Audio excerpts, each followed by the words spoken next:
ষষ্ঠ উপজেলা নির্বাচনে প্রথম ধাপের ১৫০ উপজেলায় প্রচারণা শেষ হচ্ছে আজ মধ্যরাতে। প্রার্থীরা তাই ব্যস্ত শেষ মুহূর্তের প্রচারণা আর গণসংযোগে।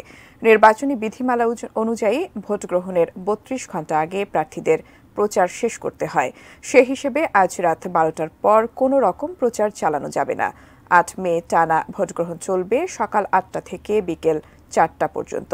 এদিকে যে কোনো মূল্যে নির্বাচন সুষ্ঠু করতে চায় কমিশন।